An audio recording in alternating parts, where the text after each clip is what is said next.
ऐसा नहीं है। कांग्रेस का एक अपना देश के लिए जो उसने काम किया है, उसको भुलाया नहीं जा सकता है, उसको रोका नहीं जा सकता है। इतने बड़े नेता थे बिहार के माननीय रामविलास पासवान जी, जिनको कभी भी कांग्रेस पार्टी ने नीचा नहीं दिखाया। हर समय जितने दिन तक वो रहे, उनकी पार्टी को और उनको पूरा सम्मान मिला।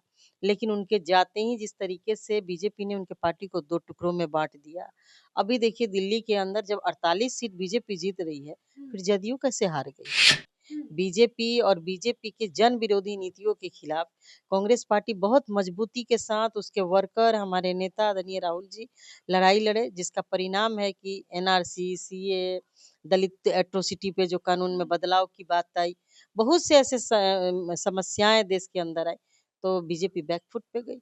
भूमि अधिग्रहण का मामला हो। नमस्कार, आप देख रहे हैं इम्पैक्ट लाइव। मैं हूं आपके साथ करुणा तिवारी। दिल्ली विधानसभा चुनाव हुआ और उसका परिणाम भी घोषित हुआ। वहां पर 27 सालों बाद बीजेपी की सरकार आती है। कांग्रेस वहां पर जीरो आती है। बातचीत करेंगे, हमारे साथ मौजूद हैं कांग्रेस विधायक प्रतिमा दास। बहुत बहुत स्वागत है मैम। बहुत बहुत धन्यवाद आपका। दिल्ली विधानसभा चुनाव का जो परिणाम आया उसमें कांग्रेस जीरो पे आउट हो गई, ऐसा मतलब क्यों हुआ, क्या वजह थी? देखिए कांग्रेस जीरो पे आउट नहीं है, वोट परसेंटेज देखिए हमारा। और जिस तरीके से वहाँ पर आम आदमी पार्टी ने कांग्रेस के खिलाफ जो राजनीति की शुरुआत की, कांग्रेस की जीत हुई है। क्योंकि आप जो झाड़ू लेकर आए थे सफाई करने, आप आदमी पार्टी ने झाड़ू से तो सफाई नहीं किया शहर को, लेकिन खजाना साफ कर गया।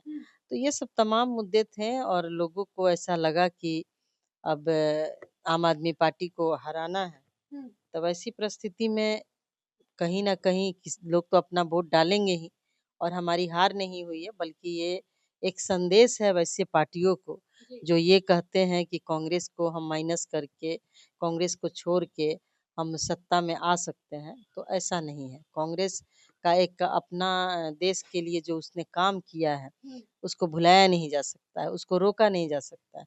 और भाजपा जैसी कांग्रेस झूठ बोल कर के सत्ता में जगह नहीं बना सकती है, क्योंकि देश के लिए कांग्रेस जीती है और देश के लिए हम लोगों ने काम किया है।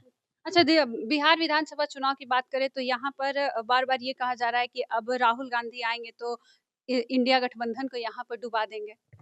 बीजेपी की तरफ से कहा अरे जा भाई रहा है। इंडिया गठबंधन को डुबाएंगे कि नहीं, पहले तो बीजेपी, ये तो बात अब माननीय देश के प्रधान मोदी जी की बात बोल रही हैं, जिस तरीके से उन्होंने बयान दिया है, पब्लिकली भाषण दिया है, डुबा तो वो उन्होंने लोजपा को दिया।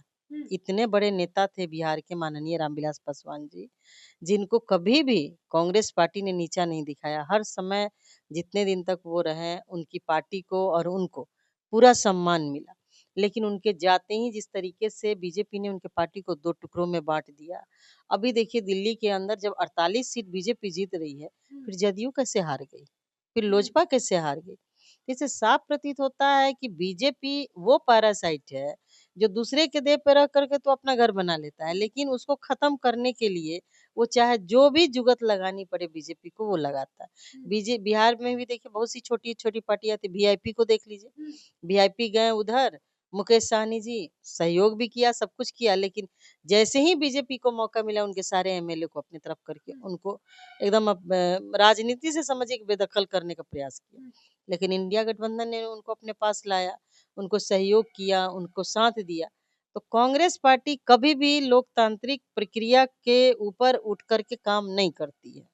अच्छा, लोकसभा में कांग्रेस को अपनी पसंदीदा सीट बिहार में नहीं मिली थी, तो क्या विधानसभा में इस बार लालू प्रसाद यादव कांग्रेस को पनपने देंगे? क्योंकि ये सवाल हमारा नहीं है, जेडीयू के जो एमएलसी हैं नीरज कुमार, वो कह रहे हैं कि कांग्रेस को आरजेडी अब खा जाएगी।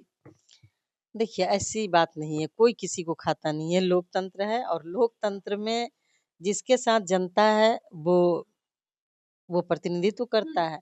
रही बात कांग्रेस की, तो कांग्रेस कोई छोटी पार्टी नहीं है। कांग्रेस 2014 में सदन के अंदर, लोकसभा के अंदर उसको विपक्ष का वो मान्यता नहीं मिला, उसके बावजूद भी कांग्रेस पार्टी लड़ी। बीजेपी और बीजेपी के जन विरोधी नीतियों के खिलाफ कांग्रेस पार्टी बहुत मजबूती के साथ उसके वर्कर हमारे नेता आदरणीय राहुल जी लड़ाई लड़े, जिसका परिणाम है कि एनआरसी, सीए, दलित एट्रोसिटी पे जो कानून में बदलाव की बात आई, बहुत से ऐसे समस्याएं देश के अंदर आई, तो बीजेपी बैकफुट पे गई। भूमि अधिग्रहण का मामला हो, तो ये सब चीज़ें हैं। कांग्रेस को ये नहीं कि हम सत्ता में हैं कि नहीं है। कांग्रेस ने देश को आज़ादी दिलाई है और कांग्रेस का एक ही उद्देश्य होता है कि देश में रहने वाले जो लोग हैं उसमें सामाजिक समरसता कायम हो, सामाजिक भाईचारा कायम हो। इस बार महागठबंधन रहेगा इस विधानसभा चुनाव में? ये तो हम नहीं बता सकते, ये हमारे सीनियर लीडर बताएँगे और प्रदेश के जो हमारे सीनियर लीडर हैं।